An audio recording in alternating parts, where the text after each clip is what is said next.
अच्छा sir, last class में हमने क्वेश्चन नंबर 6 तक देख लिया था, स्प्रिंग 2020 का पेपर कैफ 9 का। तो सर आप अगली क्वेश्चन से स्टार्ट करते हैं। क्वेश्चन नंबर 7 में रीड आउट करता हूँ। सर ये क्वेश्चन जो है वो computer IT programming and control से रिलेटेड था, और ये क्वेश्चन जो है 6 मार्क्स का आया था। 6 मार्क्स का मतलब ये है कि ये कम से कम जो है 10 मिनट के अंदर अंदर हो जाना चाहिए, यानी 10 मिनट जो है मेरे पास इसका टाइम है। 10 मिनट के अंदर मैंने सर प्लानिंग भी करनी है इसकी, और मैंने इसको रीड भी करना है, और मैंने इसको ड्राफ्ट भी करना है। तो सर मैं क्वेश्चन रीड करता हूँ। Sawari limited is engage in the business of assembling motorcycles. Motorcycles ये लोग बनाते हैं। Following IT related matters are under consideration of the management. Following IT matters हैं, कुछ आईटी से रिलेटेड मैटर्स हैं जो मैनेजमेंट कंसीडर कर रही है। Matter number 1, company uses inventory management system which is connected with the system of its suppliers। Company का जो है इन्वेंटरी मैनेजमेंट सिस्टम है जो कि सप्लायर्स के सिस्टम के साथ इंटीग्रेटेड है। Inventory management system generates and send purchase orders to the suppliers automatically when the inventory level reaches the reorder level। अच्छा, इनका जो सिस्टम है इस तरह से डिजाइन है कि जैसे इनका रीऑर्डर लेवल पहुंचता है, इनका जो इन्वेंट्री का सिस्टम है वो सप्लायर्स को ऑर्डर ऑटोमेटिकली जनरेट कर देता है। अच्छा, SL has recently been receiving complaints of short deliveries. कुछ टाइम से जो है ना कंपनी को प्रॉब्लम आ रही है, जो कंपनी माल ऑर्डर करती है उतना माल उनके पास आ नहीं रहा। अच्छा, फर्दर इंक्वायरी पे देखा गया, it was revealed that the supplier received different order quantities than those actually generated by the system. अच्छा, जब इसकी इन्वेस्टिगेशन की गई तो ये देखा गया कि भाई सप्लायर के पास जो है वो डिफरेंट ऑर्डर जा रहा है, और कंपनी एक्चुअली में डिफरेंट ऑर्डर जनरेट कर रही है, यानी फर्क आ रहा है। जो ऑर्डर वो भेज रहे हैं और जो ऑर्डर जनरेट कर रहे हैं उसमें फर्क है। Initial investigation revealed that the data was changed during transmission to the supplier. शुरू की जो इनिशियल इन्वेस्टिगेशन जो हुई उसमें ये पता लगा कि भाई डेटा जो है ना ड्यूरिंग द ट्रांसमिशन की फेज, यानी जिस फेज से वो सेंड किया गया, जिस पॉइंट से वो सेंड किया गया, पॉइंट ए से जब पॉइंट बी तक गया सप्लायर के पास, तो बीच में ट्रांसमिशन के दरमियान जो है ना उस डेटा के साथ छेड़खानी हो गई, वो डेटा चेंज हो गया। तो सर ये आपसे सवाल पूछ रहा है कि आप बताएं 3 mitigating controls against each of the above scenario. तो सर पहले आपने ये देखना है कि आपको पहले ये समझना है कि सिचुएशन में प्रॉब्लम क्या हुई, ये मसला क्या हुआ। तो सर ये बेसिकली आईटी से रिलेटेड है। जो ट्रांसमिशन हुई इस कंपनी के टर्मिनल से सप्लायर के टर्मिनल तक, उसके दरमियान, उसके बीच में in between the phase, transmission phase, there was some issues. तो सर यहाँ पे हमें, अगर हमने आईटी प्रोग्रामिंग एंड कंट्रोल पढ़े हैं तो हमें ये याद आ रहे होंगे कि सर ट्रांसमिशन पे कुछ हमने कंट्रोल सेट करने हैं। तो basically it's all about transmission controls के ट्रांसमिशन की फेज पे क्या क्या कंट्रोल होने चाहिए। सर सबसे पहले जो कंट्रोल आपने इसमें लिखना है, जो सबसे बड़ा कंट्रोल है जो होना चाहिए सर, वो एंड टू एंड डेटा की इंक्रिप्शन होनी चाहिए। सर इंक्रिप्शन का मतलब क्या है? इंक्रिप्शन का मतलब ये है कि पॉइंट ए से मैं कोई डेटा भेजता हूँ, मैं कोई मैसेज भेजता हूँ, मैं जो भी चीज भेजता हूँ पॉइंट बी तक, बी पॉइंट पे जाते वक्त जो बीच में जो फेज है इसमें ये इनक्रिप्टेड है, यानी इसको कोड करना है, मैंने ये इनको इनकोड करके रखा हुआ है। तो अगर ये मेरे, फॉर एग्जांपल ये मेरे प्रोटोकॉल नहीं है ट्रांसमिशन के, मैं इंक्रिप्शन नहीं कर रहा हूँ, तो कोई भी बीच में इसको इंटरफेयर करके इस मेरी डेटा को लीक कर सकता है, मेरी इंफॉर्मेशन तक पहुंच सकता है। तो सर इस सिनेरियो के अंदर सबसे पहले जो कंट्रोल मैंने डालना है, मैंने ये कहना है कि there should be data encryption with all my suppliers. तो सर पहला कंट्रोल क्या है? सर पहला कंट्रोल ये है कि there should be data encryption. Sir data encryption हो गई, 3 कंट्रोल्स की बात की है। सो दूसरा क्या कंट्रोल होना चाहिए सर? दूसरा कंट्रोल ये होना चाहिए कि मेरे जो अपने टर्मिनल्स हैं जो कि ये ऑर्डर जनरेट कर रहे हैं, सर उन टर्मिनल्स पे फायरवॉल लगी हुई होनी चाहिए।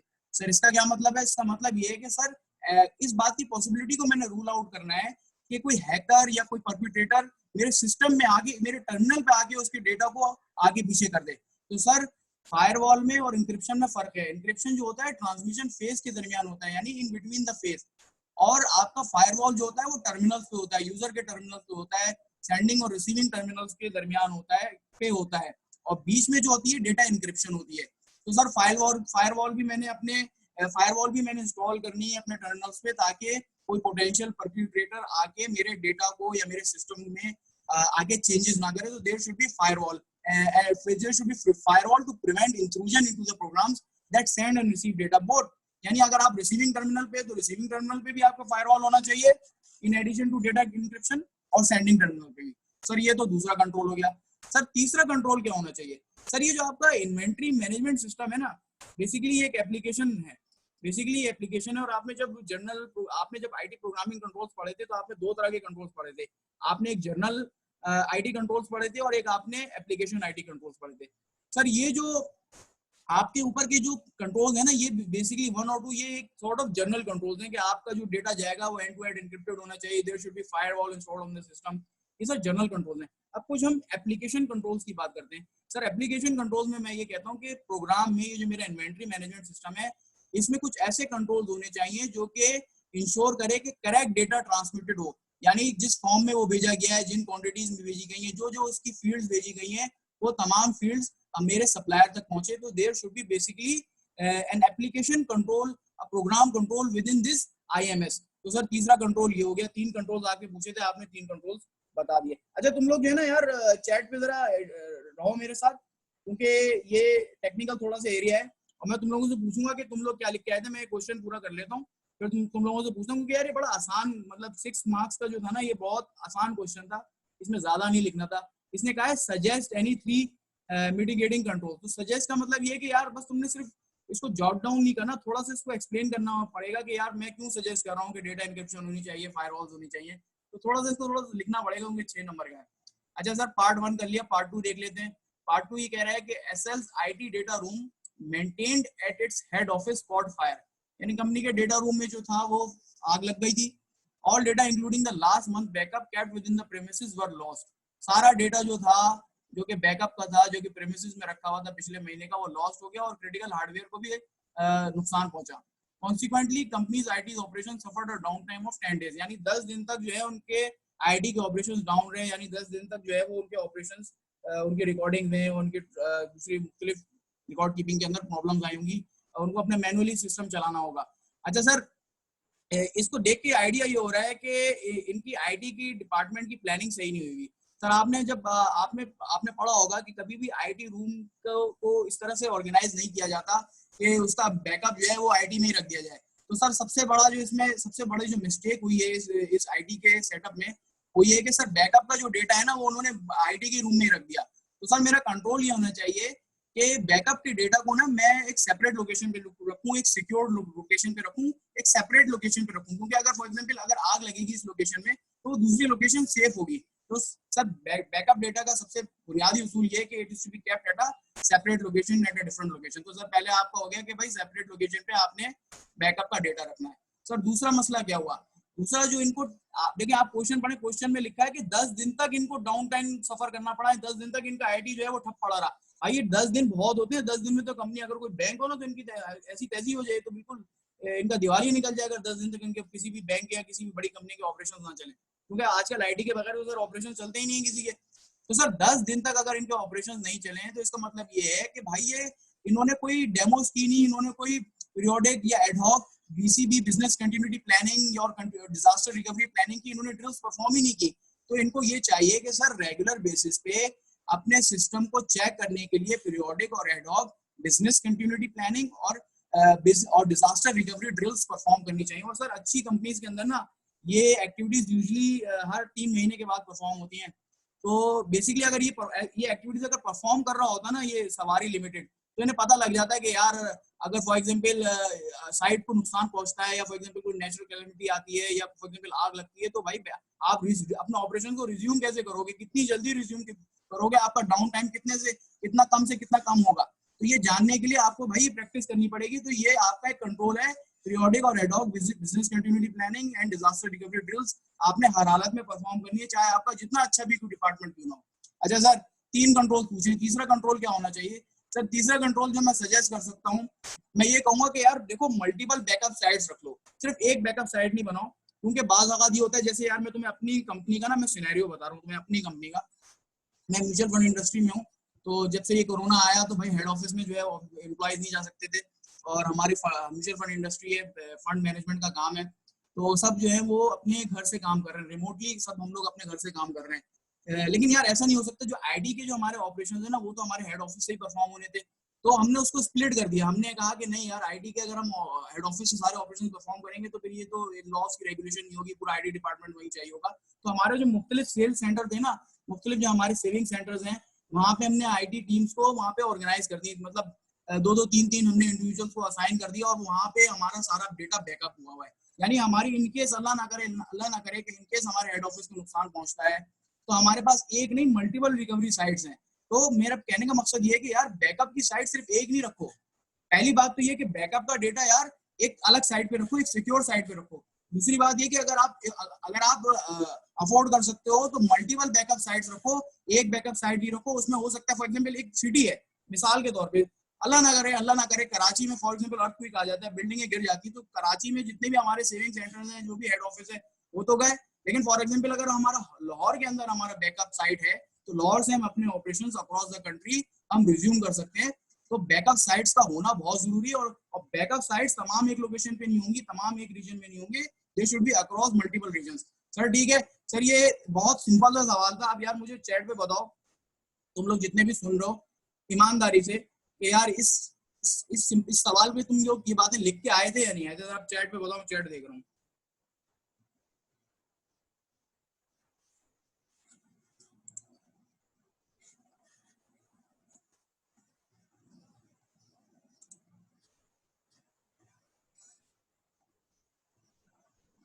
यार चैट पे बता दो, फिर आगे बढ़ेंगे, जल्दी से बताओ।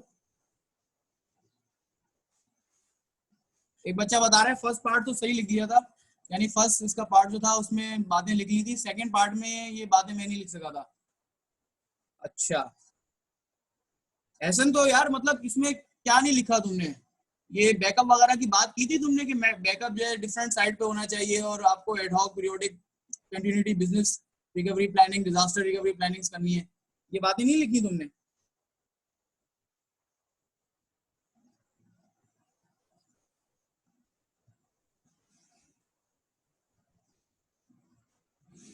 एक एक स्टूडेंट बता रहा है कि यार पार्ट 2 का जो था वो सेकंड और थर्ड पॉइंट नहीं लिखा। देखो इसमें तुमने 6 कंट्रोल्स लिखने थे और एग्जामिनर ने उसके 6 मार्क्स इसीलिए दिए थे। और मैं आपको बताऊं, अगर किसी बच्चे ने जो है ना ये कंट्रोल्स लिखे होंगे तो 6 के 6 एग्जामिनर इसमें मार्क्स दे देगा। बड़ा सिंपल सवाल था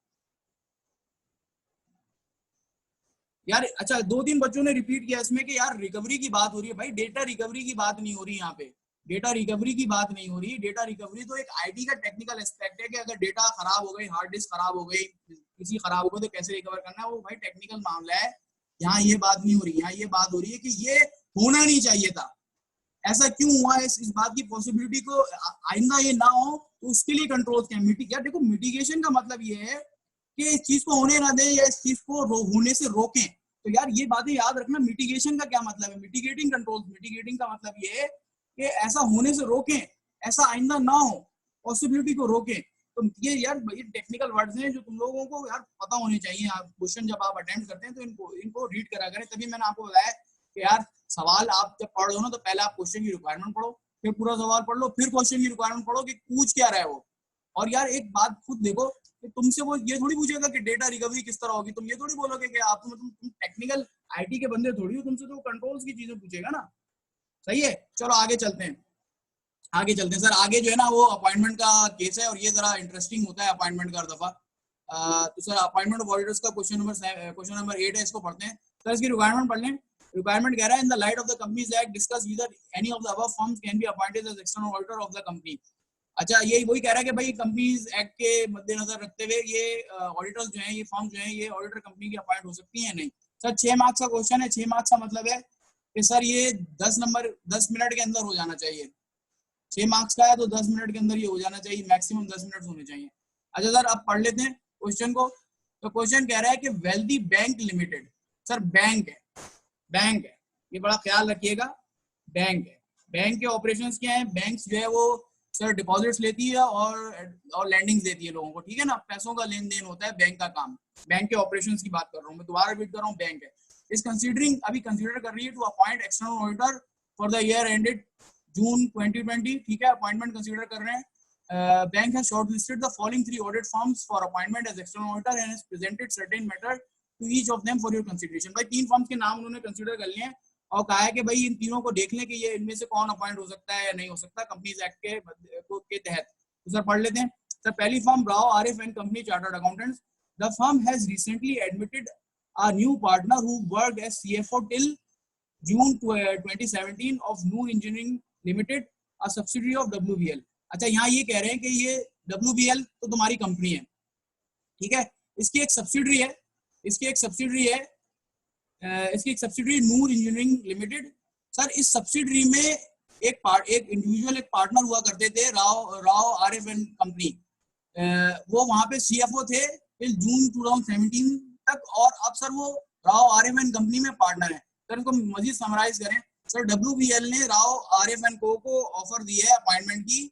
सर इस फर्म में एक पार्टनर है जो कि जून 2017 तक डब्ल्यूबीएल की सब्सिडरी कंपनी के सीएफओ थे। तो सर क्या ये अपॉइंटमेंट के लिए एलिजिबल है ये फर्म या नहीं? आप में तो कोई बता सकता है बच्चों में से कि सर कंपनी की जो सब्सिडरी कंपनी है, यानी बैंक की जो सब्सिडरी कंपनी है, उसका जो सीएफओ था वो अब जो है currently Rao RF and company का पार्टनर है। क्या डब्ल्यूबीएल जो है वो राव आरएफ एंड कंपनी को ऑफर दे सकती है अपॉइंटमेंट की? यस और नो? तुम लोगों ने क्या लिखा था जरा बताओ। ये जरा टेक्निकल तुम्हारे कंपनीज एक्ट के जो है प्रोविजंस की चेकिंग है, बताओ क्या लिख के आए थे जरा। सर यस और नो में बता दें, बहुत लंबा नहीं करें। आप में से जो स्टूडेंट ले रहे हैं बताएं, आप लोग चेक करें ना अपने आप को कि आपने कितना किया है।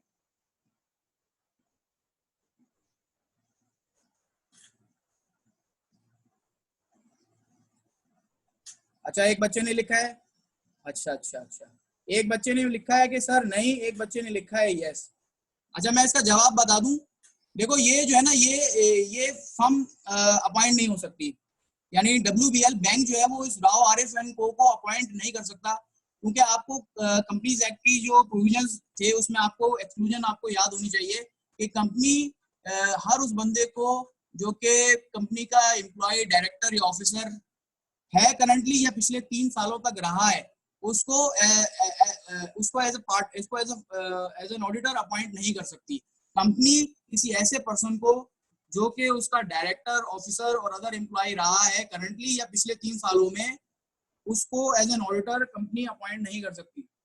हाँ एक बच्चे ने बिल्कुल सही लिखा, मैं तुम्हारे क्वेश्चन जवाब तक पहुंच रहा हूँ। तो सर हम इसमें लिखेंगे कि चूंकि बैंक और उसकी बैंक की सब्सिडरी, वो एक्सक्लूजन जो है वो सब्सिडरी के लिए भी है कि आपका एम्प्लॉय, डायरेक्टर और अदर ऑफिसर पिछले 3 सालों में अगर रहे हैं तो वो एज एन ऑडिटर अपॉइंट नहीं हो सकते। वो सिर्फ रिस्ट्रिक्शन कंपनी पे नहीं है, उसकी पेरेंट और उसकी सब्सिडरी कंपनी पे। तो सर हम ये लिखेंगे कि since this partner was an employee of the bank subsidiary during the preceding 3 years, therefore as per provisions of the Companies Act, the firm cannot be appointed as auditor of the company.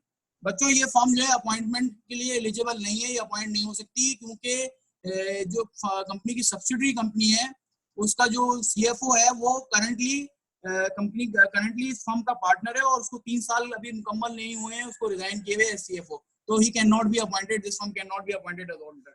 सही है यार, ये लिख के आना था, 2 number के लिए आपने ये लिखना था। एक बच्चे ने मुझे जवाब दिया है कि नहीं हो सकती थी, एक बच्चे ने मुझे लिखा है कि हाँ हो सकती थी। देखो इसमें रीजनिंग है, यस और नो की तो नंबर हैं इसमें, ऑब्वियसली इस केस में जो है वो अपॉइंट नहीं हो सकती, लेकिन नो करने के बाद आप उसका रीजन भी तो बताएं कि क्यों नहीं हो सकती। अच्छा एक काफी ना बच्चों ने सवाल किया कि हमने क्या एग्जैक्ट जो क्लॉज है, जो एक्सक्लूजन है कंपनीज एक्ट की, क्या वो हमने डायरेक्टली लिखनी है? नहीं आपने नहीं लिखनी। मैंने आपको जिस तरह बताया ना, सिंस करके, सिंस 3 साल का वक्फा इज नॉट, 3 साल जो है वो नहीं गुजरे हैं और कंपनी क्योंकि बैंक की सब्सिडरी है, तो this partner can not be appointed as auditor of WBL because the period of 3 years has not been lapsed। ये बात आपने इस तरह रखनी है, आपने एग्जैक्ट जो है ना वो रिप्रोड्यूस नहीं करना, बट उसको रखते हुए आपने बताना है कि उसकी इम्प्लीकेशन क्या है इस प्रोविजन की सिनेरियो के अंदर। यार एक बच्चे ने सवाल किया कि यार जून 17 तक जो था वो सीएफओ था। तो देखो मैं तुम्हें यहाँ लिख देता हूँ, देखो जून 17, जरा सा टाइमलाइन बना देता हूँ ताकि थोड़ा क्लियर हो जाए। देखो जून 17, फिर 18, फिर 19, फिर 20, ये कितना हुआ 1 साल, ये कितना हुआ 2 साल, ये कितना हुआ 3 साल। भाई जून 20 तक तो 3 साल पूरे हुए ही नहीं है ना, जून 20 तक तो 3 साल पूरे हुए ही नहीं, क्योंकि जून 20 की अपॉइंटमेंट हो रही ना। अगर ये जून 21 की अपॉइंटमेंट होती तो फिर जो है ना, और इसको 3 साल गुजर चुके होते तो ये अपॉइंट हो सकती थी फर्म, पर चूंकि 3 साल का पीरियड अभी गुजरा नहीं है तो ये अपॉइंट नहीं हो सकता। ठीक है, क्लियर है? चलो आगे चलते हैं। आगे चलते, देखो अपॉइंटमेंट के केसेस ना बड़े टेक्निकल होते हैं। इस क्वेश्चन को मैं तुम लोग को रिकमेंड करूँ, पता है इस तरह के क्वेश्चन जो है ना, थोड़ा सा ये इस तरह से स्केच बना लिया करो। स्केच बनाने से बहुत आसानी होती है, तुम लोग पिक्चर पूरी रख सकोगे और फिर जवाब आसानी से ड्रॉप कर सकोगे। ठीक है सर, आगे चलते हैं सर। नेक्स्ट पार्ट पे आ जाते हैं। Hatim Tughlaq and company chartered accountants, one of the partners in the firm has obtained a loan from company यानी बैंक ऑफ 5 मिलियन। इस फर्म के पार्टनर, बहुत सारे पार्टनर में किसी एक पार्टनर ने जो है वो 5 मिलियन का लोन लिया है बैंक से। अब किस पार्टनर ने लोन लिया है ये नहीं पता, हो सकता है एंगेजमेंट पार्टनर हो सकता है एंगेजमेंट पार्टनर हो। The firm has informed that the partner would not be able to repay the loan till 2021। अच्छा, इस फर्म ने बताया है कि भाई अगर तुम हमें अपॉइंट कर भी लोगे ना, तब भी हम 2021 तक जिस पार्टनर ने लोन लिया है वो दे नहीं सकेगा। अब सर आप ये बताएं कि कंपनीज एक्ट के तहत क्या ये अपॉइंटमेंट वैलिड रहेगी अगर इस फर्म को कंपनी अपॉइंटमेंट कर ले, इसको ऑफर दे दे, अपॉइंटमेंट इसको अपॉइंट कर ले? सर क्या जवाब लिखा है आप बताएं यार, ये तो टेक्निकल एरिया है, इसमें तो बिल्कुल तुम लोगों को स्विफ्ट रिस्पॉन्स देना चाहिए। अच्छा, एक बच्चे ने बोला नो सर। हाँ, दूसरे ने भी कहा कि सर जो है वो क्योंकि ऑर्डिनरी कोर्स ऑफ बिजनेस नहीं है तो अपॉइंटमेंट नहीं हो सकती। अच्छा अच्छा यार देखो बात सुनो, एक मैं तुम लोगों को फिर मैंने जो ये क्वेश्चन पढ़ा था ना, मैंने तुम लोगों से क्या कहा था कि बैंक है यार, एक मुझे एक बात का जवाब दो, बैंक का काम क्या होता है? बैंक का काम ये होता है कि लोगों से पैसे लेना, डिपॉजिट्स लेना और लैंडिंग करना, यानी जिनको पैसे चाहिए उनको पैसे देना। तो यार अगर फर्म के किसी पार्टनर ने, सुनो मेरी बात, फर्म के किसी पार्टनर ने लोन लिया हुआ है बैंक से, तो ये तो ऑर्डिनरी कोर्स ऑफ बिजनेस है। एक बच्चे ने मुझे लिख के भेजा कि ऑर्डिनरी कोर्स ऑफ बिजनेस नहीं है। नहीं बेटा नहीं, ये जो पार्टनर ने पैसे लिए हैं ना 5 मिलियन के, ये ऑर्डिनरी कोर्स ऑफ बिजनेस है। बैंक ने जो पैसे दिए हैं ये ऑर्डिनरी कोर्स ऑफ बिजनेस है। ये जवाब नहीं था सर, ये जवाब नहीं था। देखो हमारा जो प्रोविजन था ना एक्सक्लूजन का, वो ये कहता है कि कोई भी ऐसा पर्सन ऑडिटर अपॉइंट नहीं हो सकता जिसके कंपनी से बिजनेस रिलेशनशिप है other then in the ordinary course of business. यानी फॉर एग्जांपल, मैं तुम्हें मिसाल देता हूँ कि अगर ये फॉर एग्जांपल एक फर्म है, वो एक कंपनी को ऑडिट करती है और वो कंपनी जो है वो स्टेशनरी का काम करती है, स्टेशनरी बेचती है। तो यार वो फर्म जो है वो उस स्टेशनरी वाले का ऑडिट नहीं कर सकती क्या, इवन दो कि वो उससे स्टेशनरी खरीद रही हो? बिल्कुल कर सकती है sir. Ordinary course of business में हम जाके अपने क्लाइंट से परचेजेस भी कर सकते हैं और क्लाइंट का ऑडिट भी कर सकते हैं अगर हमारा ऑर्डिनरी कोर्स ऑफ बिजनेस। देखो हमारा हम फर्म है, हमारा कोर्स ऑफ बिजनेस क्या है? हमारा काम है अश्योरेंस सर्विस प्रोवाइड करना। और जो क्लाइंट है, क्लाइंट का जो ऑर्डिनरी कोर्स ऑफ बिजनेस होगा, अगर वो अपने ऑर्डिनरी कोर्स ऑफ बिजनेस में रहते हुए हमसे डीलिंग कर रहा है तो ये तो ठीक है सर। यहाँ ये जवाब नहीं था कि ऑर्डिनरी कोर्स ऑफ बिजनेस नहीं है सर, यहाँ ये जवाब था कि यहाँ पे लिमिट एक्सीड हो रही है 1 मिलियन की।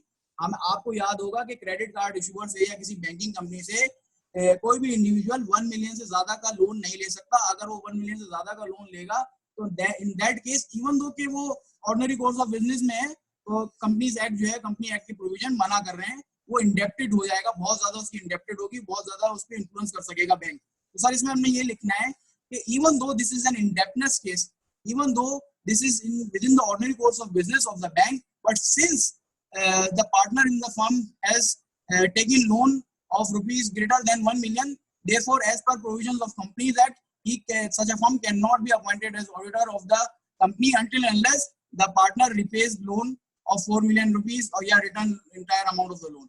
ठीक है, ये लिखना है।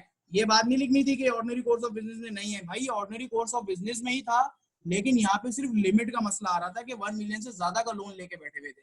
यार ये बात क्लियर है तुम लोगों को? मुझे ये बताओ, ऐसा तुमने ये लिखा कि ये ऑर्डिनरी कोर्स ऑफ बिजनेस में नहीं है। यार ये ऑर्डिनरी कोर्स ऑफ बिजनेस में था तो तुम्हें कंफ्यूजन क्या थी इसमें, जरा बताओ, चैट में बता दो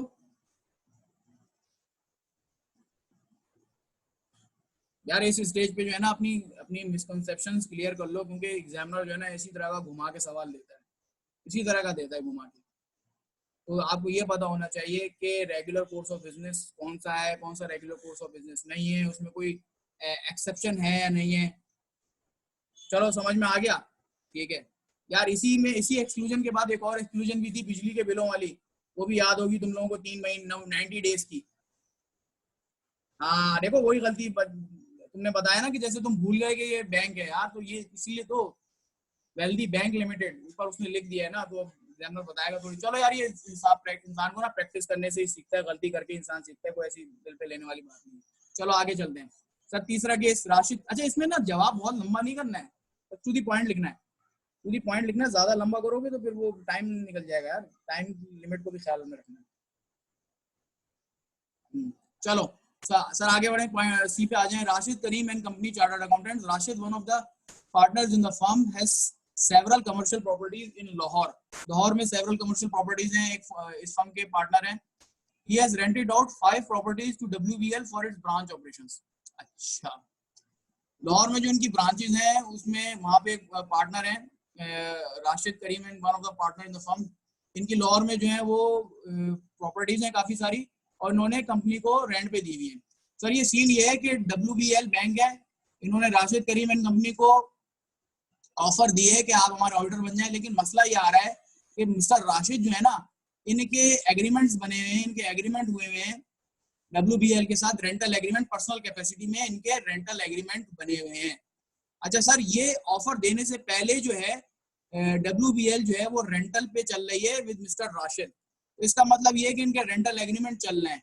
सर मुझे आप ये बताएं कि इस सिनेरियो में जो मामला समझ में आ रहे हैं कि यहाँ पे बिजनेस रिलेशनशिप मुझे समझती हुई नजर आ रही है। यहाँ पे बिजनेस रिलेशनशिप है, यहाँ पे बिजनेस रिलेशनशिप है prior to appointment as auditor.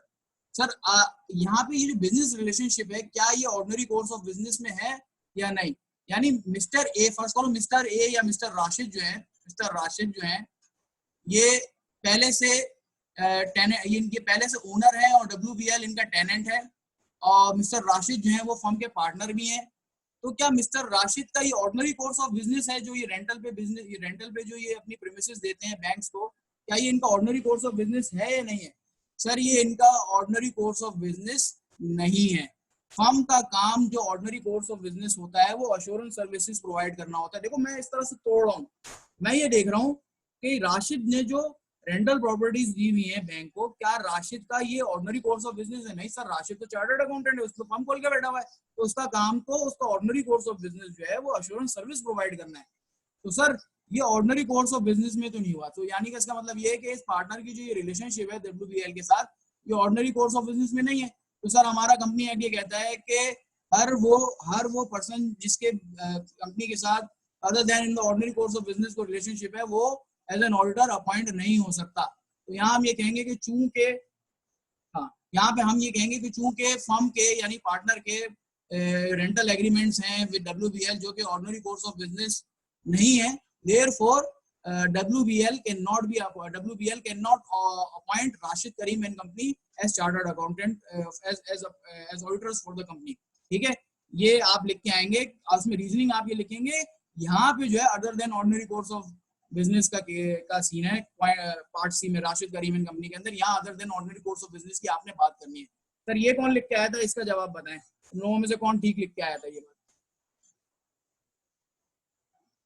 अच्छा एक बात और याद रखना कि चाहे फर्म के एक पार्टनर हो या 4 पार्टनर हो, कोई भी एक पार्टनर के ऊपर एक्सक्लूजन अगर एप्लीकेबल हो जाती है ना, तो वो पूरी फर्म पे एप्लीकेबल होती है, ये याद रखना। अब अगर इस सवाल में मैं ये कह दूं, फॉर एग्जाम्पल अगर मैं इस सवाल में कह दूं कि राशिद के अलावा B, for example mister Rashid तो नहीं थे, मिस्टर बी जो थे दूसरे पार्टनर, उनको ऑफर आ गई अपॉइंटमेंट की और उन्होंने कोई रेंटल की प्रॉपर्टी नहीं दी हुई थी बैंक को, लेकिन मिस्टर राशिद ने दी हुई थी जो कि फर्म के दूसरे पार्टनर है।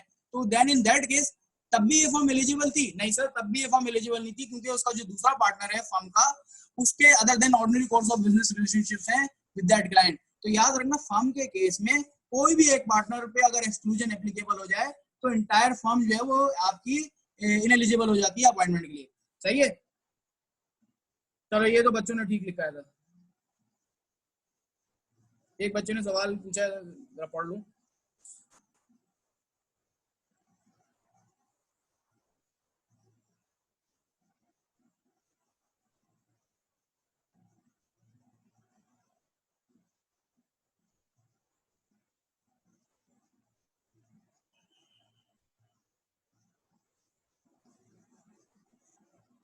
यार एक बच्चे ने मुझसे सवाल पूछा पहले वाले पार्ट से रिलेटेड। वो ये कह रहा है कि जो एम्प्लॉय डायरेक्टर और ऑफिसर होता है कंपनी का, फॉर एग्जांपल WBL था, बैंक था यहाँ हमारे केस में, इसका एम्प्लॉय डायरेक्टर और ऑफिसर होता तो समझ में आता कि अगर पिछले 3 सालों तक वही पर्सन एम्प्लॉय डायरेक्टर और ऑफिसर था तो ऑडिटर अपॉइंट नहीं हो सकता। तो सर हम सब्सिडरी के केस में या पेरेंट के केस में भी ये सेम बात क्यों करते हैं? यार देखो, सब्सिडरी पेरेंट ना ये ग्रुप होते हैं, और ग्रुप में ना एक सब्सिडरी पेरेंट या एसोसिएट एक दूसरे पे सिग्निफिकेंट इन्फ्लुएंस कर सकती है। तो फॉर एग्जांपल अगर सब्सिडरी का भी एम्प्लॉय डायरेक्टर और ऑफिसर है और वो पिछले 3 सालों तक, जो 3 सालों से के अंदर अंदर वो पार्टनर था, तो भाई वो तो इन्फ्लुएंस कर सकता है, वो तो जानता होगा ना कि WBL में कौन डायरेक्टर है, WBL का CFO कौन है, समझ रहे हो। तो CFO डायरेक्टर्स बड़ी ऊपर की जो मैनेजमेंट है भाई एक दूसरे को इन्फ्लुएंस कर सकती है, एक दूसरे को जानती है, एक दूसरे से इनकी बातचीत होती है। तो ये कंपनी एक्ट इस बात की पॉसिबिलिटी को रूल आउट करना चाह रही है कि भाई इन्फ्लुएंस के तहत जो है वो ऑर्डर्स की अपॉइंटमेंट ना हो, और बल्कि ऑर्डर्स की अपॉइंटमेंट क्वालिफिकेशन की बेसिस पे हो, जस्टिफिकेशन की बेसिस पे हो, समझ गए।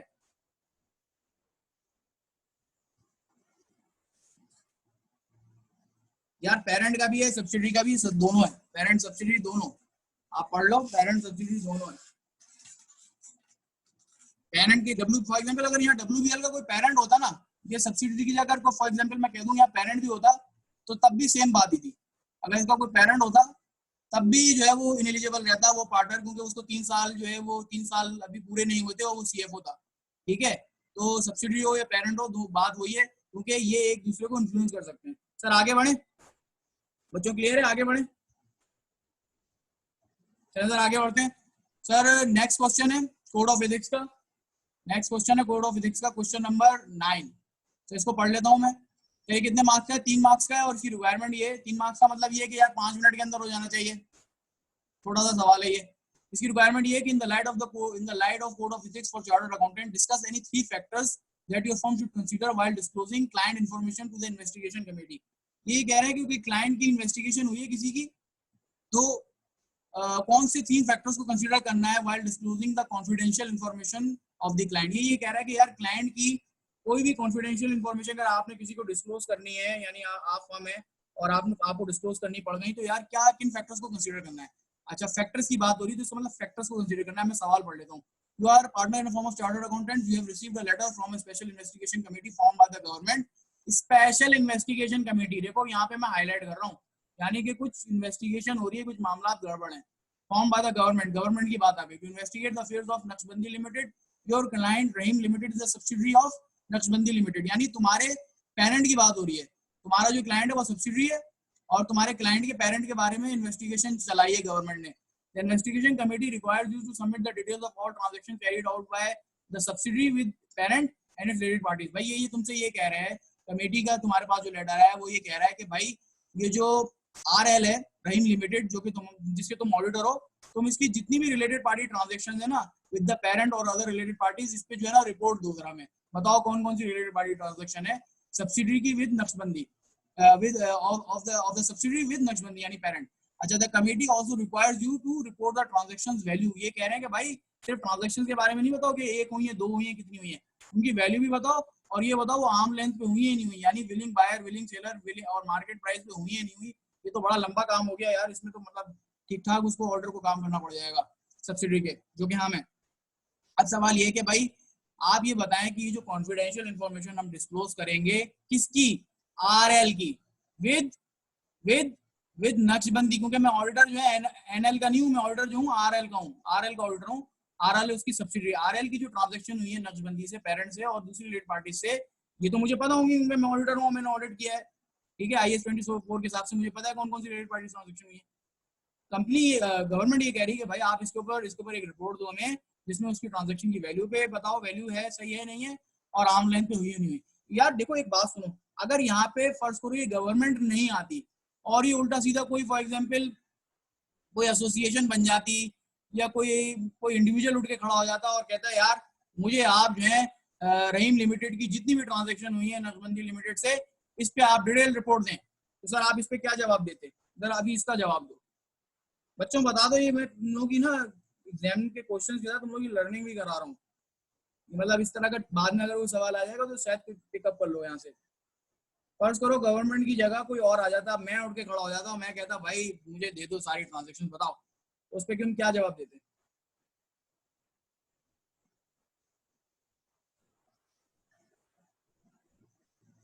बेटा लीगल रिक्वायरमेंट को फॉलो, ये जवाब थोड़ी हुआ लीगल रिक्वायरमेंट को फॉलो करते हैं। लीगल रिक्वायरमेंट क्या है ये बताओ ना, लीगल इंस्टीट्यूशन को। हाँ ठीक है, समझ गया तुम्हारी बात जो कहना चाह रहा हूँ। सर उसमें तुम ये कहते हैं कि यार नहीं भाई, सिर्फ ऑर्डर जो है वो कॉन्फिडेंशियल इंफॉर्मेशन, पहले तो जनरल प्रिंसिपल जो इस सवाल को गवर्न कर रहा है ना बेटा, वो है कॉन्फिडेंशियलिटी का प्रिंसिपल। कॉन्फिडेंशियलिटी का प्रिंसिपल है जो अंडरलाइंग प्रिंसिपल है पूरे सिनेरियो के पीछे, ठीक है। कॉन्फिडेंशियलिटी का प्रिंसिपल है, वो ये कहता है कि क्लाइंट की कॉन्फिडेंशियल इंफॉर्मेशन क्लाइंट की इजाजत लिए बगैर ऑडिटर ना तो अपने पर्सनल बेनिफिट के लिए यूज कर सकता है, ना किसी थर्ड पार्टी को दे सकता है, अनटिल एंड अनलेस पे कोई लीगल रेस्पॉन्सिबिलिटी ना हो या कोई गवर्नमेंट एजेंसी को देनी ना हो।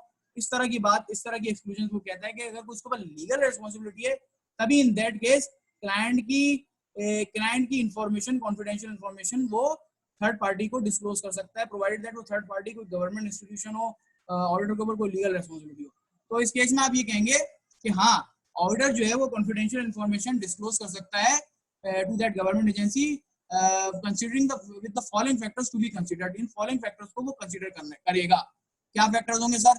पहले तो ये देखेगा कि ये जो मैं कॉन्फिडेंशियल इंफॉर्मेशन रिलेटेड पार्टी की दे रहा हूँ, कहीं इससे ऐसा तो नहीं होगा कि देखो नक्शबंदी के तो मामला वैसे ही खराब है, कहीं ये तो नहीं होगा कि कल आरएल का भी जो है वो इन्वेस्टिगेशन कमेटी आरएल के ऊपर भी खड़ी हो जाए और दूसरी जो रिलेटेड पार्टीज हैं उन पे भी खड़ी हो जाए। तो मैं ऑडिटर ये सोचूंगा कि यार मैं जो ये इन्फॉर्मेशन दे रहा हूँ कहीं इससे थर्ड पार्टी इंटरेस्ट तो हार्म नहीं हो रहा, यानी आरएल का क्योंकि आरएल डायरेक्ट पार्टी नहीं है, नक्शबंदी का ऑडिट हो रहा, RL and other related parties, कहीं इनके ऊपर तो मामला खराब नहीं हो जाएंगे, इनका तो कहीं कल से कोई इन्वेस्टिगेशन इन पे तो नहीं हो जाएगी। पहले तो मैंने ये सोचना है। दूसरा मैंने ये सोच रहा है कि जो भी मैं रिपोर्ट दे रहा हूँ, जो भी इन्फॉर्मेशन दे रहा हूँ, क्या मुझे वो पता है वो ठीक है, उनकी वैल्यूज ठीक है, वो सब मुझे उनके बारे में सब्सटेंशियल नॉलेज है या नहीं है।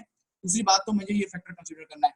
तीसरा फैक्टर मैंने ये कंसीडर करना है कि कम्युनिकेशन की टाइप क्या होगी, मैं किस फॉर्म में कम्युनिकेट करूंगा रिपोर्ट, ईमेल दूंगा, हार्ड में दूंगा, वर्बल बताऊंगा, और किस रिसिपिएंट, उसका रिसिपिएंट कौन होगा, यानी गवर्नमेंट में भाई कौन सी कमेटी, कौन सा डिवीजन, कौन सी आपने किसको एड्रेस करना है, कौन सा ऑफिसर। तो ये सब चीजें कंसीडर करनी है, तभी मैंने क्लाइंट की कॉन्फिडेंशियल इन्फॉर्मेशन को डिस्क्लोज करना है। यार 3 मार्क्स के लिए बताओ आप में से कौन लिख के आया था ये एक आसान सवाल है, 3 मार्क्स का बहुत आसान सवाल है। मैं डिटेल में इसलिए बता रहा हूँ यार कि देखो कल को, हाँ भाई थ्योरी क्वेश्चन तो था, लेकिन तुमने ये बात इसको इस तरह से लिखी थी या नहीं? थ्योरी क्वेश्चन तो था, ये समझ में आ रहा है, लेकिन डायरेक्ट थ्योरी भी नहीं है, थोड़ा सा टेलर करके लिखना है, तो इस तरह से टेलर किया था तुम लोगों ने। चलो सही है, आगे चलते हैं सर। ये पार्ट भी थोड़ा सा इंटरेस्टिंग है। हाँ कम्युनिकेशन, एक बच्चा कह रहा है कि भाई कम्युनिकेशन टाइप वाला नहीं लिखा, तो यार चलो अब ठीक है, तुमने अगर 3.2 नंबर तो आ ही जाएंगे ना, अगर 2 नंबर लिख दिए, 3 में से 2 नंबर लेना बुरे नहीं है इतने। लेकिन ये कि यार देखो, ये रट्टा वाली जो है ना, रट्टे वाले बच्चे जो है ना, वो शायद याद ना रख सकें, लेकिन जिसने समझा होगा उसको याद रह जाती बात। चलें आगे चलें सर। पार्ट बी है, योर फर्म हैज, इसकी पहले रिक्वायरमेंट पढ़ लूं। पार्ट बी की सर ये 8 मार्क्स का क्वेश्चन आया था। 8 मार्क्स का मतलब ये है कि सर ये कितने 14 मिनट के अंदर हो जाना चाहिए, 14 मिनट के अंदर हो जाना चाहिए। फिर एक टिपिकल क्वेश्चन है, कह रहा है कि required evaluate the threats which may arise in the above situation, also discuss the safeguards required to mitigate such threats. यानी एक टिपिकल जो है ना तुम्हारा थ्रेट्स का और सेफगार्ड से रिलेटेड सवाल आया है, कोड ऑफ एथिक्स से रिलेटेड। अच्छा सर सवाल पढ़ लेता हूँ। Your firm has been appointed as the auditor of Get Fit Gym Private Limited, अच्छा, which operates a chain of high-end gyms and fitness centers across the country। कोई जबरदस्त किस्म के ये जिम है जिसका हम ऑडिटर अपॉइंट हुए हैं, जिमिंग इंडस्ट्री में ऑपरेट करती है। अच्छा, the managing director of the gym is a close friend of the audit manager. चलो भाई, जो इसका मैनेजिंग डायरेक्टर एमडी है ना इस कंपनी का, वो बड़ा करीबी दोस्त है ऑडिट मैनेजर का। And the audit was awarded to your firm through this connection. चलो भाई, ऑडिट मैनेजर के रेफरेंस से ये क्लाइंट आया, फर्स्ट ईयर है, और ऑडिट मैनेजर जो है वो इस क्लाइंट पे बैठा हुआ है, और जो वहाँ का एमडी है, चीफ एग्जीक्यूटिव ऑफिसर, वो बड़ा जिगरी यार है ये दोनों आपस में। अच्छा, इन अ रीसेंट मीटिंग, अच्छा देखो अब यहाँ तक मैंने पढ़ लिया ना, तो मैं अब इसको बड़ा लाइट नहीं लूंगा। मैं ये कह रहा हूँ यहाँ तक तो बात सही थी। The managing director of the gym of the company is a close friend of the audit manager. Sir ये जो है ना, ये हाईलाइट करने वाली बात है, यही मैं आगे बढ़ा ही नहीं। Close friend, close friend, close friend, close friend का मतलब ये है कि यहाँ पे फैमिली या पर्सनल रिलेशनशिप वाले सिनेरियोज आ सकते हैं।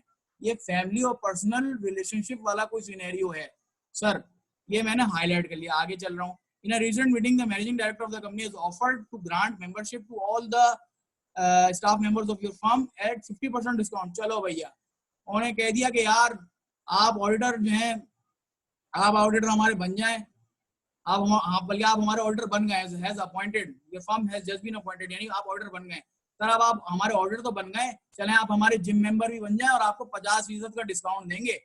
सर यहाँ पे इसका मतलब ये है कि यहाँ पे ऑफर दी जा रही है ऑडिट टीम के मेंबर्स को कि सर 50% पे हम आपको काम देंगे, यानी आपको हम एक तरीके से यहाँ पे आपका यहाँ पे इंटरेस्ट जो है ना इन्वॉल्व होगा। यहाँ पे आपको एक तरीके से गिफ्ट और हॉस्पिटैलिटी वाली ट्रीटमेंट दी जा रही है, यहाँ पे एक सॉर्ट ऑफ ट्रीटमेंट दी जा रही है 50% डिस्काउंट। तो देखो मैंने अभी जो मुझे फीलिंग डेवलप हुई ना सवाल को पढ़ते हुए, has offered to grant membership 50% discount, यानी इसका मतलब ये है कि कोई गिफ्ट दिए जा रहे हैं, कुछ हॉस्पिटैलिटी दी जा रही है, गिफ्ट्स एंड हॉस्पिटैलिटी वाला सीन है यहाँ पे, गिफ्ट्स एंड हॉस्पिटैलिटी सिनेरियो यहाँ पे मेरा आ रहा है। सर मैं दोबारा सवाल पढ़ रहा हूँ, मैं सवाल पढ़ रहा हूँ, कह रहा है कि थ्रेड बताओ और सेफगार्ड बता दो। सर अब आप मुझे ये बताएं, ये 8 नंबर का सवाल है, तुम लोगों को इस तरह से अटेम्प्ट करना था कि तुम लोगों ने पहले थ्रेड का कॉलम बनाना था, ठीक है, कि इस पॉसिबल सिनेरियो में थ्रेड्स क्या हो सकते हैं, फिर थ्रेड की सिग्निफिकेंस बतानी थी। यार हमेशा याद रखना, जो कोड ऑफ फिजिक्स का सवाल अटेम्प्ट होता है ना, उसमें 3 चीजें बतानी होती है। थ्रेड को आइडेंटिफाई करना होता है, step number 1, step number 2 significance को इवैल्यूएट करना होता है, और फिर स्टेप नंबर 3 जो होता है सेफगार्ड का, वो सिग्निफिकेंस की इवैल्यूएशन की बेसिस पे लगता है कि कितना सिग्निफिकेंट थ्रेड है, उसी हिसाब से सेफगार्ड लगता है।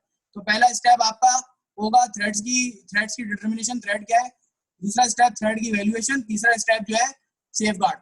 यार मुझे ये बताओ, तुम लोगों ने कॉलमनर वे में किस तरह किन लोगों ने अटेम्प्ट किया था, कॉलम किसने बनाया था, जरा बताओ जल्दी से। ये कोड ऑफ फिजिक्स के क्वेश्चन को अटेम्प्ट करने का तरीका है, किसने कॉलम्स में बनाए थे, ये बता दो, हाँ या ना।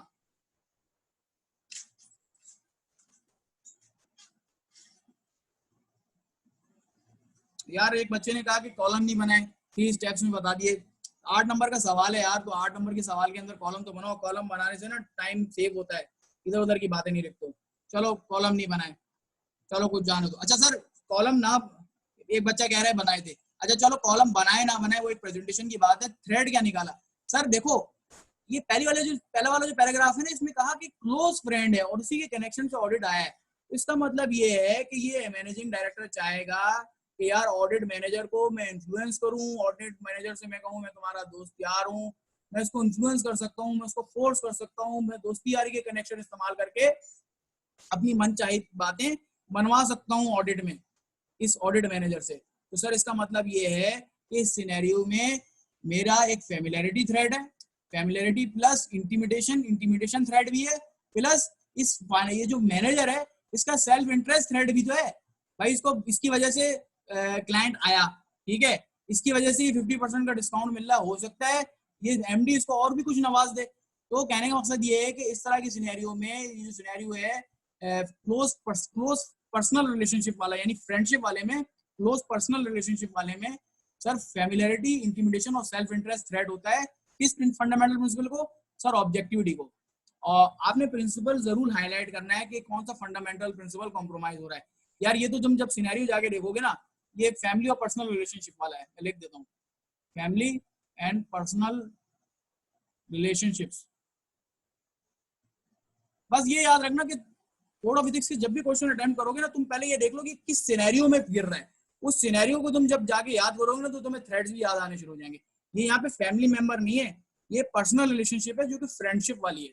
तो सर फैमिलियरिटी थ्रेड है, इंटिमिडेशन थ्रेड है, सेल्फ इंटरेस्ट थ्रेड है। टू ऑब्जेक्टिविटी के प्रिंसिपल को, ऑब्जेक्टिविटी का मतलब ये है कि अनबायस्ड होना चाहिए और आपको अनड्यू इन्फ्लुएंस नहीं होना चाहिए। अब उसकी रीजनिंग की, मैंने सिर्फ ये नहीं कहा कि सर थ्रेड है, भाई थ्रेड क्यों है, थ्रेड तो बता दिया कि भाई थ्रेड ये जो है इस फंडामेंटल प्रिंसिपल को, ऑब्जेक्टिविटी के प्रिंसिपल को थ्रेड है। क्यों? क्योंकि सर ऑडिट मैनेजर जो है has close personal relationship with the MD, friendship. Sir ये रीजनिंग करनी है। थ्रेड के कुछ थ्रेड में आपने ना सिर्फ थ्रेड को आइडेंटिफाई करना है, पर थ्रेड की रीजनिंग बतानी है कि थ्रेड क्यों है, क्यों ओरिजिनेट हो रहा है, इसकी रीजनिंग को हाईलाइट करना है। तो सर ये एक सेंटेंस हो गया, पहला वाला थ्रेड कंप्लीट हुआ सर पहले पैराग्राफ का, कि there is familiarity, intimidation and self interest threat to objectivity since audit manager has close personal relationship, यानी कि friendship with the managing director. Sir ठीक है, क्लियर है बच्चों? ये किसने लिखा था बताओ, ईमानदारी से बताओ किसने लिखा था? 8 नंबर का सवाल है। किस तरह सिचुएशन को एसेस किया था तुम लोगों में से कितनों ने एसेस किया था?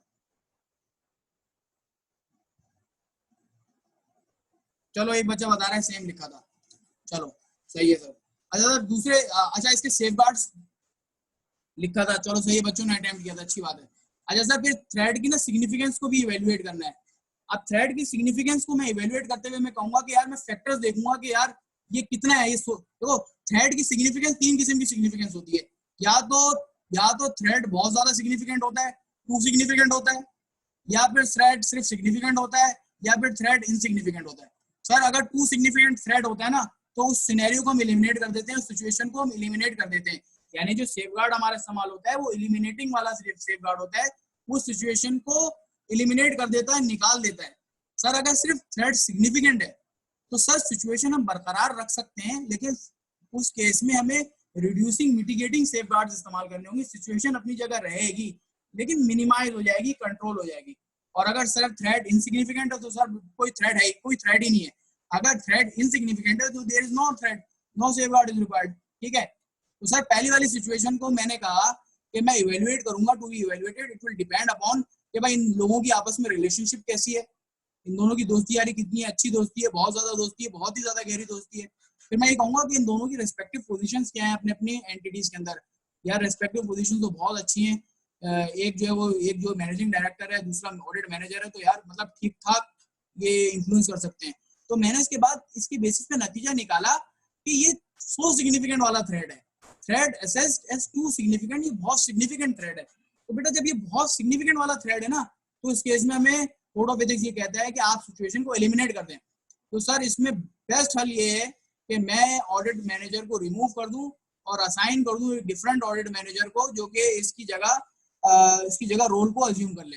सर ये किसने लिखा था कि ऑडिट मैनेजर को जो है, audit manager should have been removed from this engagement and a different person should have been assigned as the audit manager. Sir ये कौन लिख के आया था, जरा बताएं। ये किसी ने लिखा, सेफगार्ड यहाँ तक कोई पहुंचा, या ये कह के आ गए कि यार नहीं इसी ऑडिट मैनेजर को चला दें हम? बताओ जरा जवाब। लिखा था, क्या लिखा था कि ऑडिट मैनेजर को रिमूव करें या फिर इसी को रखें?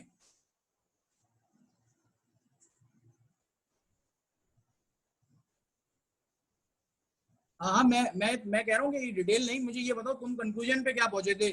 सेफगार्ड में मैनेजर को रखवाया या निकाल दिया, रिमूव किया जाए? तुमने क्या किया था तुमने? हाँ ठीक है, रिमूव किया था, एक बच्चे ने बताया कि भाई रिमूव किया था, ठीक है, यही करेक्ट जवाब है इसका।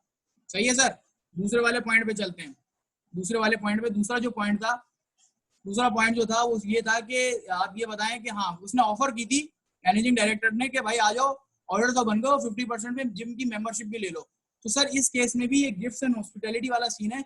यार जब भी क्लाइंट की तरफ से इस तरह की कोई ऑफर आए ना कि यार आप हमारा प्रोडक्ट मार्केट से सस्ते पे ले लें, हम आपको फ्री फॉर एग्जाम्पल विजिट कराएंगे, या फॉर एग्जाम्पल एक बड़ा एक सवाल आया था कि एक टूरिज्म एंड होटल इंडस्ट्री है, तो वहाँ के क्लाइंट ने सीएफओ फर्म के पार्टनर को फोन किया कि यार हम आपको और आपकी मिसेस का जो है वो आपको विजिट करवा रहे हैं और आपको वेकेशन पे भेज रहे हैं, इस तरह और उसमें आपकी फ्री बुकिंग भी होगी, रेस्टोरेंट की बुकिंग भी कराएंगे, फ्री टिकट्स होंगे।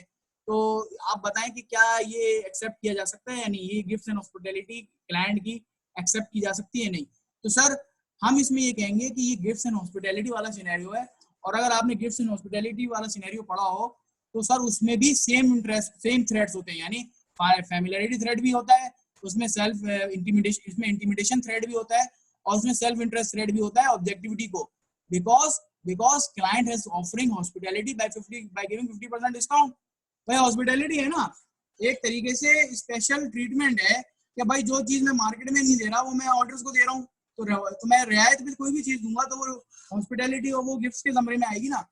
तो सर ये तो मैंने हाईलाइट कर लिया कि ये दूसरे पैराग्राफ में भी फाइनेंशियल इंटरेस्ट, फैमिलियरिटी, इंटिमिडेशन और सेल्फ इंटरेस्ट थ्रेड है ऑब्जेक्टिविटी प्रिंसिपल को, because client is offering hospitality. Sir ये किसने आइडेंटिफाई किया था?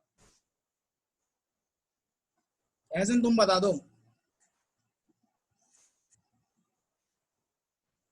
हाँ यही थ्रेड है, ठीक है। इसका मतलब ये कि कोड ऑफ एथिक्स का जो है थ्रेड्स की आइडेंटिफिकेशन बच्चों ने अच्छी की थी। फर्स्ट कॉलम जो था वो सेम था तब तमाम बच्चों को, चलो वेरी गुड, अच्छी बात है, अच्छी बात है, अच्छी बात है।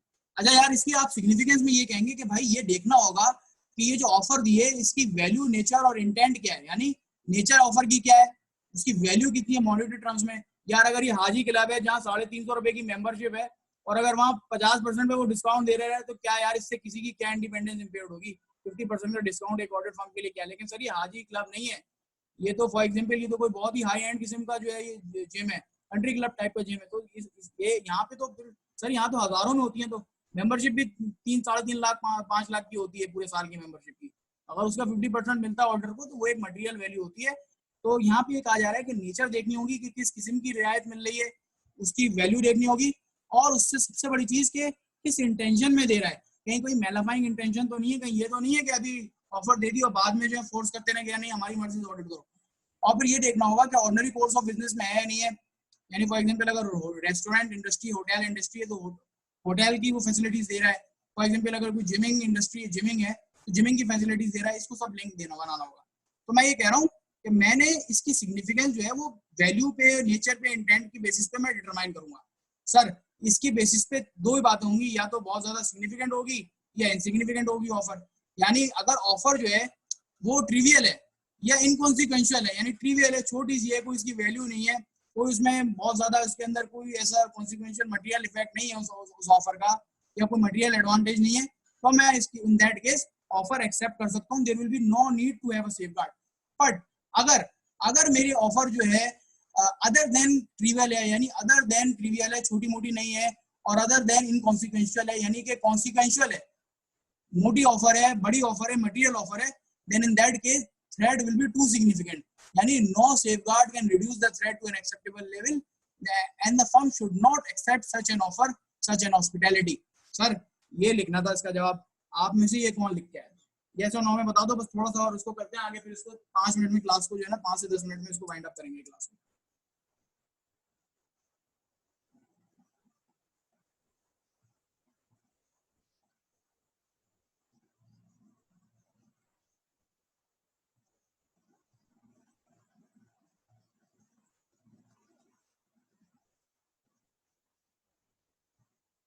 यार एक बच्चे ने सवाल किया कि इसको ऐसे जर्नल लिखना जरूरी था। अब मुझे तुम यार एक बात बताओ, अगर फर्ज करो मैं तुमसे कहता हूँ कि ये जो जिम है, मेरी बात सुनना यार, ये हाजी क्लब है और यहाँ की जो जिम की जो मेंबरशिप है वो 350 रुपए है। यार अगर 350 रुपए की जिम की मेंबरशिप है और ये 50% उस पर डिस्काउंट दे रही है, और मैं कह दूं नहीं ये तो बहुत ज्यादा मटेरियल है और ये बहुत ज्यादा, ये तो बहुत ही ज्यादा मेला, इससे तो फॉर एग्जाम्पल अगर ये ऑफर मिल जाएगी तो ऑडिट टीम की जो इंडिपेंडेंस कॉम्प्रोमाइज हो जाएगी, ऑब्जेक्टिव ही नहीं रहेंगे, नहीं ये बात गलत हो जाएगी, ये बात गलत हो जाएगी। क्योंकि ये एक हाई एंड जिम है, एक बहुत मतलब एक आप ये कहें कि अच्छे जिमों में इसका शुमार है या ये बड़े जिमों में से है, तो ये ऑब्वियसली इनकी जिम की फी जो होगी ना ये ज्यादा होगी। तो लेकिन मैं फिर भी मैं दोनों तरफ की बात करूंगा, मैं एक हतमी बात नहीं करके आ जाऊंगा, मैं एफ एंड बर्ड वाली बात कहूंगा। मैं ये कहूंगा कि भाई अगर इस ये जो गिफ्ट्स एंड हॉस्पिटैलिटी है, इसकी मटेरियल और इसकी जो वैल्यू, नेचर और इंटेंट है, ये मटेरियल है और ये कॉन्सिक्वेंशियल है और अदर देन ट्रिवियल है, then in that case no safeguard will reduce the threat to an acceptable level. मैं जो है ना जनरल बात ही करूंगा इस थ्रेड के क्वेश्चंस के अंदर, मैं स्पेसिफिक बात कर नहीं सकता। मुझे मॉनिटरी टर्म्स में, मनी टर्म्स में ये नहीं पता कि कितने की बचत हो रही है डिस्काउंट में, सही है? हाँ ना, यार फिगर्स कहाँ दी हुई होती हैं? देखो ना, एक बच्चे ने सवाल किया कि अगर फिगर्स नहीं दी हुई हैं तो क्या आप जनरल बात करेंगे? बिल्कुल यार, थ्रेड का जो ये जो कोड ऑफ एथिक्स के जो क्वेश्चंस होते हैं ना, इनमें आपने जनरल बात ही करनी होती है। और में बड़ा बहुत रेयर होता है कि कोई तुम्हें मॉनेटरी फिगर्स वगैरह दी हुई हो, और वो भी फिर मटेरियलिटी की बेसिस पे होती है कि कितनी मटेरियलिटी है, क्या है, कि वो सब आपको फैक्टर्स कंसीडर करने पड़ते हैं। देखो एक बात याद रखना कि थ्रेड तो आप आइडेंटिफाई कर लेते हैं, फंडामेंटल प्रिंसिपल से भी लिंक कर लेते हैं, लेकिन जब थ्रेड से आप सेफगार्ड पे पहुंच रहे हैं ना, तो यार जो बीच में फैक्टर्स है ना उनको इवेल्युएट करना है। वो फैक्टर्स तुम्हें बताएंगे कि कौन सा वाला सेफगार्ड अप्लाई करना है, एलिमिनेटिंग वाला, रिड्यूसिंग वाला, कौन सा वाला। तो आप जो है थ्रेड की सिग्निफिकेंस को, आप जो है ना ये इस कॉलम को आप एलिमिनेट ना करें, थ्रेड की सिग्निफिकेंस को जानना बहुत जरूरी होता है। ठीक है, चलो अब यार तुम में से जो भी इंशाल्लाह अगर क्लास में से लेना चाहेगा ना, तो मेरे पास बड़ा डिटेल में इसके कोड ऑफ एथिक्स के हैंडआउट बने हुए हैं, जिसको मैंने बड़ा तोड़ तोड़ के समझाया है, कि सिनेरियो को बड़ा तोड़ तोड़ के समझाया। तो तुम में से जो भी लेना चाहेगा वो फिर उसको वहां से वो देख सकता है।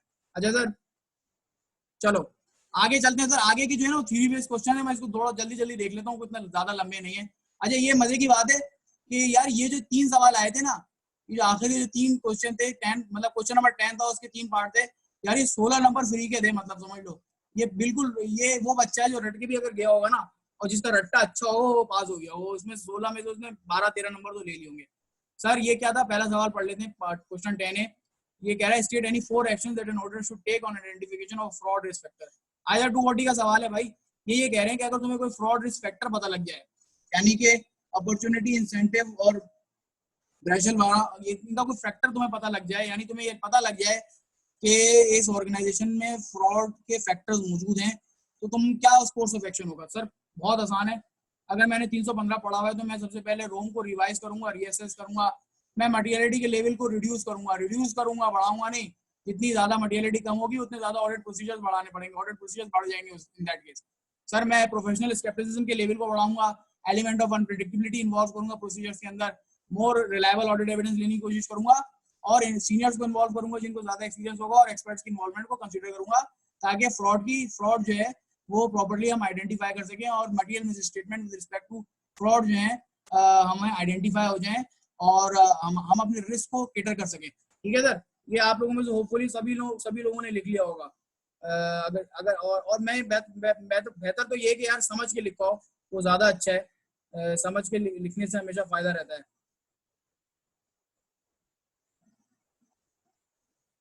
बस चलो आगे, कोई अगर कोई सवाल है इस तुम लोगों का इस पार्ट से रिलेटेड पूछ लो, वरना फिर आगे चलते हैं। अच्छा सर, पार्ट भी देख लेते हैं, छोटे से सवाल हैं, ये भी कंप्यूटर आईटी प्रोग्रामिंग कंट्रोल से आया था, छोटा सा सवाल था 6 मार्क्स का। 6 मार्क्स में से 6 मार्क्स ज्यादा है इस सवाल के लिए। ये मार्क्स ये मतलब एक मार्क्स गेनिंग सवाल था, बड़ा 2 लाइनों के अंदर, तुम 2 लाइन भी नहीं है और 6 मार्क्स हैं यार, बड़ी बात है, बड़ी बात है ये। कह रहा what do you understand by logical access controls, briefly describe any 4 logical access control. Sir बहुत सिंपल सी बात है, लॉजिकल एक्सेस कंट्रोल जो होते हैं वो बेसिकली टूल्स एंड प्रोटोकॉल्स होते हैं for identification, authorization and verification in a computer system. बस टूल्स एंड प्रोटोकॉल्स होते हैं, तरीके होते हैं कि कोई भी बंदा जो है वो कैसे एक्सेस करेगा, कैसे वेरीफाई करेगा, कैसे ऑथराइज करेगा कंप्यूटर सिस्टम के अंदर, कैसे ऑथराइज होगा। ये बेसिकली इसकी डेफिनेशन है। 4 जो लॉजिकल एक्सेस कंट्रोल्स हैं सर, जो आप सबको पता है, आप जब ये जूम के प्लेटफॉर्म पे आए, फॉर एग्जांपल मीटिंग होती है, आप अपनी डिटेल डालते हैं, या आप कंप्यूटर फॉर एग्जांपल ऑन करते हैं, सबसे पहले आप क्या डालते हैं, लॉगिन आईडी डालते हैं, ताकि आपकी पता लगे आपकी आईडी क्या है। फॉर एग्जांपल किसी ऑर्गेनाइजेशन में आप एम्प्लॉय हैं तो आपकी एम्प्लॉय आईडी आपकी होती है, कि आपकी आइडेंटिफिकेशन होती है कि कौन जो है वो सिस्टम के अंदर आ रहा है। सर दूसरा जो लॉजिकल एक्सेस कंट्रोल हो सकता है वो ये है कि लॉगिन आईडी के बाद पासवर्ड भी डाले, ताकि सिर्फ ये ना हो कि किसी को फॉर एग्जांपल आपकी आईडी पता है तो हर कोई आपकी आईडी के थ्रू एंटर हो जाए, सिर्फ वही पर्सन जिसकी आईडी है, कंसर्न पर्सन ही एंटर हो सके। तो ये भी सॉर्ट ऑफ अ कंट्रोल है पासवर्ड, और पासवर्ड शुड बी यूनिक। ठीक है सर, तीसरा कंट्रोल ये है कि सिस्टम लॉग्स होने चाहिए। सिस्टम लॉग्स का मतलब ये है कि पूरी ट्रेल पता होनी चाहिए।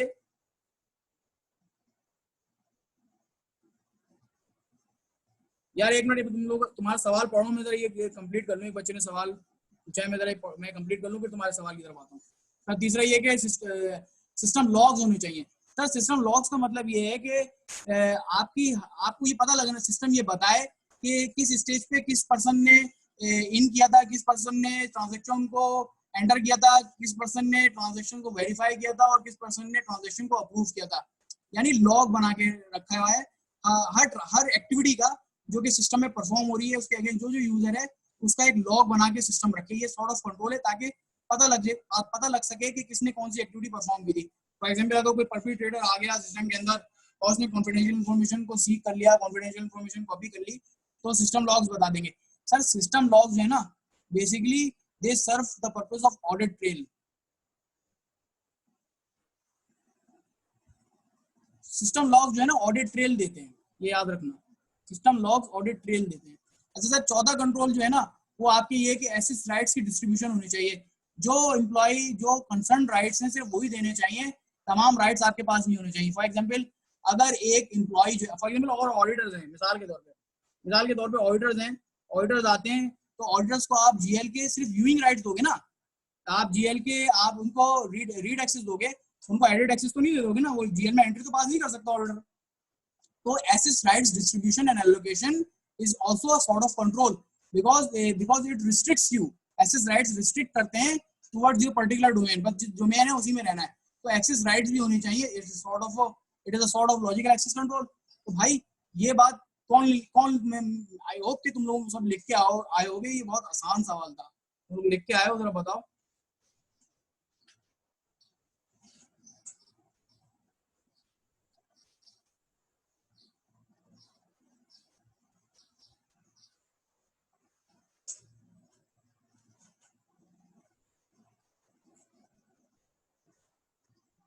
एक बच्चा कह रहा था यार कि ये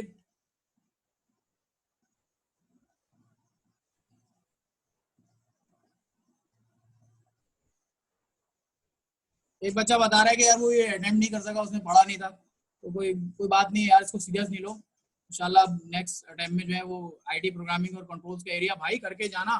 जितना एथिक्स का आता है ना 10 से 12 नंबर का, इतना ही आईटी प्रोग्रामिंग कंट्रोल से आता है, तो उसको वैसा नहीं है, छोड़ के नहीं जाना। ये देखो यार बड़ा मतलब केयरफुल रहो, पेपर पूरा अटेम्प्ट करना है, पूरा पढ़ के जाना है, पेपर को निकालने का तरीका यही है। तो तुम्हें पता है जो लड़के पास हो रहे होते हैं ना वो 50 से 60 में पास हो रहे होते हैं, जो 100 मार्क्स का पेपर करके आते हैं। तुम्हें क्या लगता है 6 मार्क्स गिवन है, तुम्हें 6 मार्क्स का अगेंस्ट 6 मार्क्स दे देगा एग्जामिनर? ये जो मैंने लिखा है ना, फॉर एग्जाम्पल मैंने जो लिखा है, क्या तुम्हें लगता है कि 100 में से 100 मिल जाएंगे? नहीं मिलेंगे सर, 6 में से 4 मिल जाएंगे, बहुत बहुत बहुत हुआ 4.5 मिल जाएंगे। ठीक है, तो हाँ पूरा क्वेश्चन अटेम्प्ट करके आना है। तो और नेक्स्ट अटेम्प्ट के लिए ये कि यार प्रैक्टिस करके जाओ, चीजें देखो, चीजें समझोगे तो कर सकोगे। रटने के लिए जो तुमसे कह रहा है वो गलत कर रहा है, वो तुम्हारे साथ ज्यादती कर रहा है, रटना नहीं है। अच्छा सर बस ये आखिरी क्वेश्चन मैं पढ़ लेता हूँ, और ये बहुत आसान है। ये कह रहा है कि स्मॉल ऑर्गेनाइजेशंस के अंदर जो कैरेक्टरिस्टिक्स होते हैं विद रिस्पेक्ट टू कंट्रोल्स वो बता दें। सर सिंपल से हैं, मैं इसमें ज्यादा टाइम नहीं लेता। सबसे पहले तो ये कि सर अच्छा ये सवाल जो था ना, आइजा 315 से आया था और कंट्रोल्स के एरिया से आया था। आइजा 315 में दोनों चीजें हैं, ये understanding the entity and it's environment including it's internal control.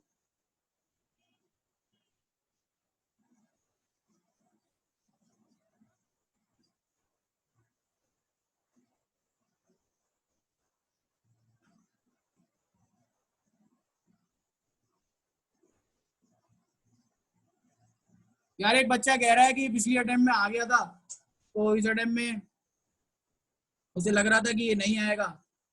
तो यार इस तरह से नहीं सोचते भाई, इस तरह से नहीं सोचते, आपने पूरा पेपर करके जाना है, प्रोफेशनल पेपर है यार, इंटर मैट्रिक के सवाल थोड़ी देर कर रहे हो। ये भूल जाओ कि पिछले अटेम्प्ट में आया था या पिछले 10 साल से नहीं आया था। आ सकता है, पॉसिबिलिटी है 50%, आ भी सकता है नहीं भी आ सकता, तो आप इसको रूल आउट नहीं करेंगे। अच्छा मैं ये बता रहा था 315 से ये सवाल आया था कंट्रोल्स के एरिया से ना, और ये एक थ्योरी का क्वेश्चन था, और ये थ्योरी के क्वेश्चन के साथ साथ बहुत काम का भी है, आपको नॉलेज के लिए भी बहुत जरूरी है। सर स्मॉल ऑर्गेनाइजेशन यूजली होता है कि जो ओनर होता है ना ऑर्गेनाइजेशन का, वही बिजनेस चला रहा होता है, यानी कोई इंडिपेंडेंट दो चार्ज गवर्नेंस नहीं होती, कोई बड़ा बोर्ड नहीं होता। जो ओनर होता है वो वही काउंटर पे खड़ा होता है, वही डीलिंग कर रहा होता है कस्टमर से। ठीक है, यानी कंट्रोल जो होते हैं ना वो इतने ज्यादा रिटर्न में डॉक्यूमेंटेड नहीं होते, और हाई लेवल ऑफ इन्वॉल्वमेंट होती है ओनर्स की डे टू डे मैटर्स के अंदर। सर दूसरी बात, फिर कोई फॉर्मल सिस्टम नहीं होते, कोई सप्लाई कोई सेल्स रिकॉर्डिंग का प्रॉपर मैकेनिज्म नहीं होता।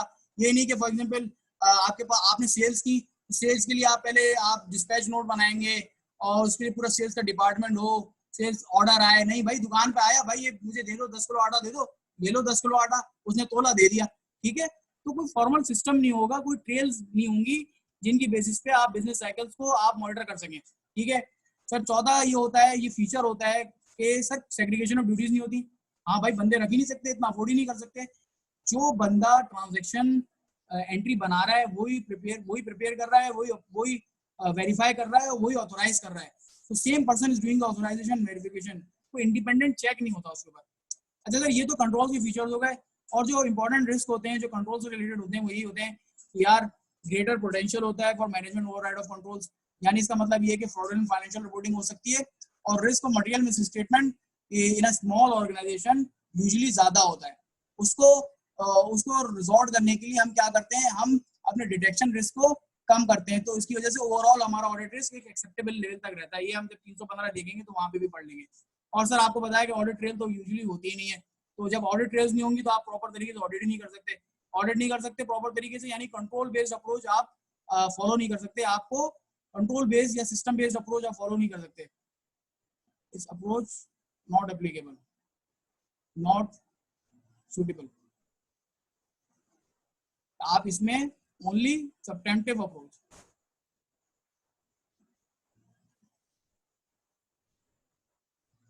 ठीक है, यहाँ पे आप सिर्फ सब्टेंटिव अप्रोच फॉलो कर सकते हैं, और सिस्टम बेस्ड या कंट्रोल बेस्ड अप्रोच आप फॉलो नहीं कर सकते। यार बड़ा सिंपल सा इसका मतलब जवाब था, और तुम लोगों से होपफुली सभी लोगों ने कर लिया होगा। 6 मार्क्स के अगेंस्ट तुम लोगों ने 3 या 4 नंबर तो इसमें से सिक्योर कर ही लिए होंगे। अच्छा देखो बच्चों, हमने पेपर तो बड़ा डिटेल में डिस्कस कर लिया है, अब मैं तुम लोगों को आगे का बता देता हूँ। यार हम इंशाल्लाह वेडनेसडे से जो है ना इसको प्रॉपर इसको कोर्स को स्टार्ट कर रहे हैं, और हम इसको बिल्कुल बेसिक लेवल से करेंगे, और इंशाल्लाह इसको बड़ा डिटेल में देखेंगे। और तुम्हें से जो भी क्लासेस लेना चाहे वो वेडनेसडे से क्लासेस हमारी ज्वाइन कर ले। हम इसी तरह जूम पे अपनी एक्टिविटीज को स्टार्ट रखेंगे, और तुम लोगों में से जो भी पिछले लेक्चर्स मेरे देखना चाह रहा है ना यार, वो मेरे ग्रुप पे हमारे पोर्टल पे अवेलेबल है, आप लोग जाके फ्री देख सकते हैं, उसमें बड़ा डिटेल के अंदर कराया हुआ है। तो इंशाल्लाह फिर नेक्स्ट क्लास से होपफुली आप लोग इसको ज्वाइन करेंगे और कुछ बेसिक कॉन्सेप्ट्स हम देखेंगे और उसको स्लोली एंड ग्रेजुअली जो है हम इसको आगे बढ़ाएंगे।